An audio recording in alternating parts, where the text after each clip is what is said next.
งานเทศกาลอาหารได้เริ่มขึ้นแล้วที่ศูนย์การค้าไอเต็กสวรรณเขตเมื่อนี้เอ็มจะพาทุกคนไปเลาะเบิ้งว่ามีร้านค้าหลายแน่ที่เข้าร่วมสำหรับงานนี้บอกเลยว่างานนี้สายกินเห็นเป็นห้ามพลาดเด้อซึ่งงานนี้มีร้านอาหารหลากหลายเข้าร่วมบอกว่าจะเป็นภายในและต่างประเทศโดยเฉพาะแม่นประเทศไทยที่เป็นบ้านพี่เมืองน้องของพวกเขานั่นเองบอกเลยว่าถ้าใครได้มางานนี้บอกว่ากินอาหารแบบจุกๆไปเลยรวมทั้งนักร้องนักแสดงเข้าร่วมบอกว่าจะเป็นภายในและต่างประเทศซึ่งร้านอาหารที่เข้าร่วมแต่ละร้านท่านบอกว่าเป็นร้านโด่งร้านดังกันทั้งนั้นเลยการกินนี้บอกว่ามีเกือบทุกร้านทุกอย่างเข้าร่วมกันเลยทีเดียวทุกคนมาเริ่มต้นที่ทางเข้ากันดีกว่าเพื่อนจะขายพวกปิ้งนกกระทาแล้วก็มีบาร์บีคิวโซนนี้จะเป็นโซนทางหน้าไอเต็กเดี๋ยวทุกคนเดิมมาเขาจะพาทุกคนเข้าไปทางในกันเขาจะขึ้นขั้นไดแบบธรรมดากับบ่ได้ขึ้นขั้นไดเลื่อนไปเลยซะเพื่อนเป็นนางงามนะจ๊ะ ที่จะเป็นรวมนักแสดงนักร้องที่เข้าร่วมสำหรับงานเพื่อจะเริ่มต้นจัดตั้งแต่วันที่24เดือน2ค่ะวันที่2เดือน3นี่แหละถ้าจื้อบ่ผิดเริ่มต้นกันที่ห้านแรกกันดีกว่าทุกคนบ่แน่ใจว่าซื้อห้านอย่างแต่ห้านนี้รู้สึกว่าขึ้นซื้อพวกอาหารทะเลมีครบเกือบปลาแซลมอนเป็นตาหน้ากินค่ะเมนูนี้เฮาบ่แน่ใจว่าอีหยังแต่ว่าเฮาก็บ่เคยกินจักเทื่อทุกคนแต่มันเป็นตาแซ่บตามมันประสงค์ของเฮาสำหรับงานนี้ก็คือห้านนี้ทุกคนกุ้งตักบุฟเฟ่ต์อยากมาลองเบิ่งให้ทุกคนเห็นเพิ่นดังอยู่ใน TikTok ตามมาติดๆทุกคนสำหรับร้านอาหารที่เข้าร่วมนะจ๊ะมีหลากหลายแห่งอันนี้ซูชิสูตรใจอะไรทำไมเยอะๆ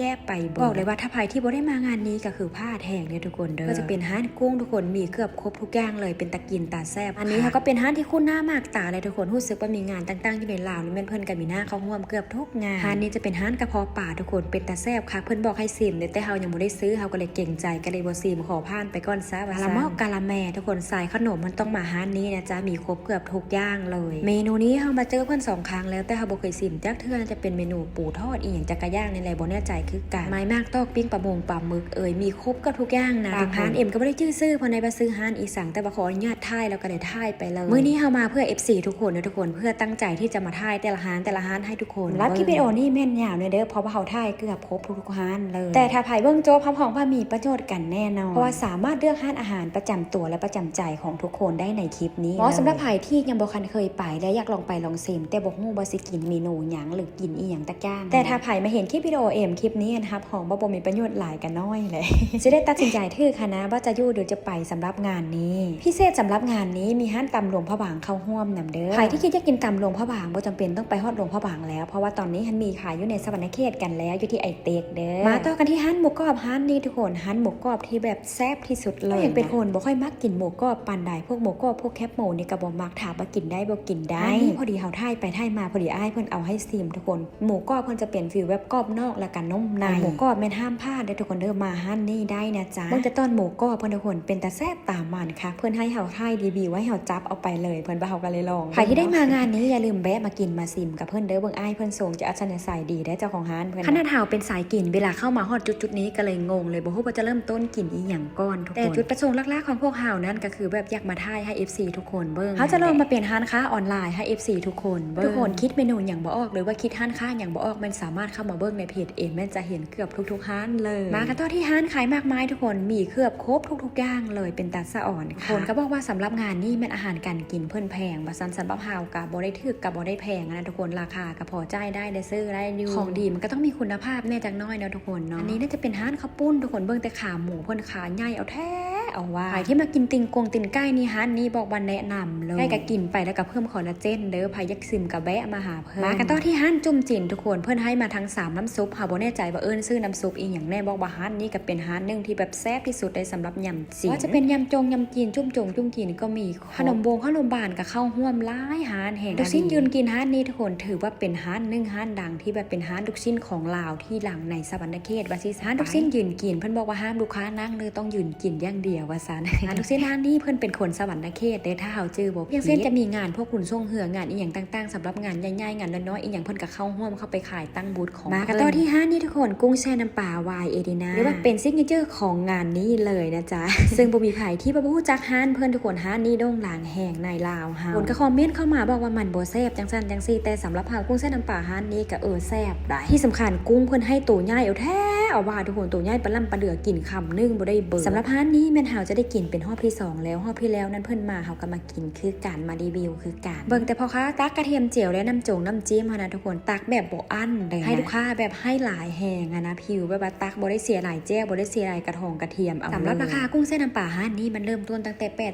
89,000 กีบขึ้นไปนี่แหละทุกคนที่บ่อยากกินกล้องใหญ่ก็สามารถซื้อกล้องน้อยแบบนี้ไปกินเบิ่งก่อนถ้าแซ่บจังกลับมาซื้อน้ำเพิ่นก็ได้วันนี้เฮาโชคดีทุกคนเฮายังทันปลาแซลมอนเพิ่นอยู่เพราะว่าฮอบที่แล้วนั้นเฮาบ่ทันที่เฮามาเป็นมื้อเปิดงานให้เพิ่นแน่ของยุคของกินเพิ่นก็ยังมีหลายแต่ฮอบที่แล้วหันยอมรับว่าขายดีขายปังแห่งอดีทุกคนมาอย่างไรกับเบิร์ดน่าจะเมิดเป็นบางมื้อกับบ่จักเฮาก็บ่แน่ใจคือกันส่วนน้ำจิ้มเพิ่นจะขายเป็นกล้องแยกนำเด้อใครที่อยากได้จะน้ำจิ้มก็สามารถไปซื้อกับเพิ่นได้เฮามากัน2สาวทุกคนมากับน้องสาวคุณช่วงนี้หันไปใส่มาใส่กันสิค่อนข้างจะออกคลิปนำกันดูแน่บ่แน่ใจว่าติดกันหรือว่าบ่มีไผครบเฮาเนาะช่วงนี้ทุกคนซิกเนเจอร์ของงานนี้อีฮานก็เป็นฮานนี้แหละที่เฮาอยากมาตักอันนี้เฮาบ่เคยกินจักเทื่อแต่เห็นเพิ่นโด่งดังมาจาก TikTok คือกันเฮาก็เลยนำมาเป็นฮานกุ้งตักแล้วทุกคนตักละแสนกีที่โชคดีตักหลายๆกันหลายไปที่โชคดีตักเล็กน้อยกันน้อยไปแต่ว่าบ่ต้องห่วงทุกคนถ้าผู้ใดตักเล็กน้อยพอค้าเพิ่นก็แจกกระแถมไปให้ในโตเลยแถมมาให้บักหล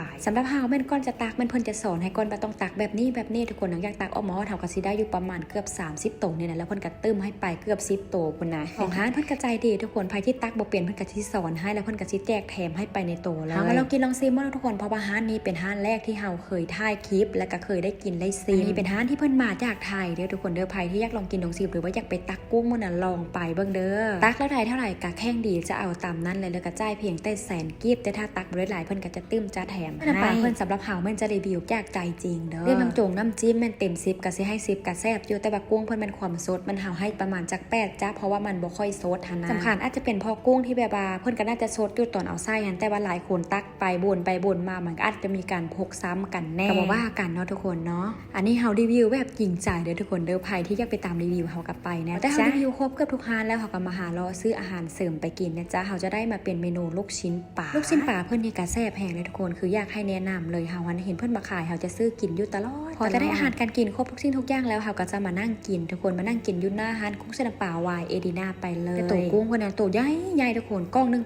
89,000นี่เพิ่นน่าจะให้ประมาณจัก 4-5 โตบ่หรือว่าประมาณนี้แหละเฮาบ่แน่ใจเฮาบ่ได้นับหันนะกันต่อที่ลูกชิ้นปลาทุกคนเฮาแก้ลูกชิ้นปลาออกมาฮอดตลกแห่งอดีตมื้อนี้นะแม่ค้าเพิ่นลืมเอาแจ้วให้ใส่ลูกค้าเพิ่นหลายแล้วเพิ่นก็เลยลืมเอาให้ทุกคนเพราะว่าปกติเพิ่นจะมีแจ้วเป็นกล้องแถมมานำเป็นตายักหัวตัวเองทุกคนแกะออกมาฮอดทันตกใจว่าอ้าวแม่ค้าเพิ่นคือบ่ได้ให้แจ้วถึกกล้องพัดถึกกล้องของสาวเอมแถมโอ้ยตายอื่นเบิดเฮาก็สิมาซิมแบบสดๆไปก่อนทุกคนบัดแล้วเฮาสิไปขอแจ้วนะเพิ่นอีกโชคดีที่ว่าเฮากินอยู่เนี่ยไอ้ติ๊กนั้นเฮาก็ยังสามารถกลับไปขอคืนเพิ่นได้อยู่ถ้าได้พากันกลับเฮือนแล้วก็คือสิโอ้โหบ่มีแจ้วจิ้มแล้วก็จะให้น้องสาวคุณกลับไปขอแจ้วนะเพิ่นทุกคนเอากล้องแบบนี้ไปให้เพิ่นตักใส่ให้เลยหัวแห้งทุกคนสงสัยลูกค้าเพิ่นหลายเพิ่นก็เลยลืมเอาให้ค่ะโอ้พวกลูกชิ้นปลาในเวลาที่เฮากินกับน้ำจิ้มแบบส่งน้ำจิ้มซีฟู้ดนี่มันก็เข้ากันแฮงใครที่มางานนี้อยากให้ไปลองเลยส่วนราคามันเริ่มต้นแต่70,000กีบขึ้นไป500,000หรือว่าอยากได้หลายก็นั่นก็สามารถสร้างเพิ่นได้หาลูกชิ้นห้านนี้เพิ่นก็เป็นห้านที่เพิ่นมาจากประเทศไทยคนเด้อแต่เฮามากินมาซีมาทุกคนกินเพลินเลยกินย่ำไหลกระแซบนะลูกชิ้นห้านนี้ใครที่ยังบ่ทันได้มาแม่นให้พาวเข้ามาได้ทุกคนเด้อก่อนเพิ่นจะมืดมือที่ว่าเพิ่นจะจัดงานสำหรับไอเต็กนี้งานเพิ่นแม่นจะมีตั้งแต่วันที่24เดือน2ค่ะวันที่2เดือน3นี่แหละถ้าเฮาเจอบ่ผิดพาวเข้ามาก่อนงานจะปิดเด้อหรือว่าไผที่บ่อยากมาซื้ออาหารอยู่ในนี้คิดว่ามันแพงค่ะนะบ่ซื้อก็ได้ทุกคนมาเบิ่งนักร้องนักแสดงก็ได้เพราะว่าเพิ่นมีทางไหนได้ตั้งประเทศนักร้องที่เขาร่วมแต่เฮาบ่ฮู้ว่าเฮาบ่แน่ใจว่าซื้อนักร้องหยังแน่สำหรับงานนี้มันเพิ่นจัดขึ้นมาเพื่อให้ทุกคนเข้าฟรีเด้อบ่ได้เสียค่าใช้จ่ายใดๆทั้งนั้นจะเสียก็ต้องเมื่อเข้าไปซื้ออาหารการกินอยู่ทางไหนนั่นแหละทุกคนเพิ่นจะเปิดตั้งแต่ 10:30 นเป็นต้นไปจนฮอด 11-12 โมงพุ่นแหละถ้าเฮาเจอบ่นั่งกินกุ้งเส้นน้ำปลาไปมาแล้วก็เห็นน้องออยซี่เพิ่นมากับโมจักมาแต่ใส่กับบ่ฮู้ทุกคนเอ็มก็เลยขอถ่ายเข้ามาในคลิปซะสองสาวนี่ก็คือสิมารอเบิ่งอาหารการกินคือกันมื้อนี้สงสัยนางทีมลูกค้ามาช่วงนี้เพิ่นลูกค้าบักหลายน้องออยซี่เพิ่นน่ะส่วนไปใส่เพิ่นก็บ่มีเวลาที่จะไปเลยเพราะว่าลูกค้ามาเฮ็ดเรียบหลายเรียนคิวกันที่กลายไปมาก็ต้องได้เข้าคลิปนำสาวเอ็มนะคันสั้นก็บ่ได้จับเอาน้องสาวเพิ่นมาถ่ายคลิปกินกุ้งแช่น้ำปลาวายเอดีนะเพราะว่าเพิ่นก็ซื้อคือกันเฮาก็มารวมตัวกันเลยซะ4สาวมานั่งเมาท์มอยหอยสังกันก่อนจะน้อยก่อนจักบรรยากาศในงานเพิ่นมื้อนี้เฮามาเป็นมื้อแรกคนก็จะยังบ่ทันหลายปานใดกับอีกอย่างโมงที่เฮามาน่าจะประมาณ5 โมงนี่แหละทุกคนมื้อก่อนฮอบก่อนที่เฮามานะคนโดนย่างต่ำกันเอาแถวว่างานเทศกาลอาหารเพิ่นจะจัดขึ้นอยู่ที่ศูนย์การค้าไอเต็กสวรรณเขตชั้น2เด้อ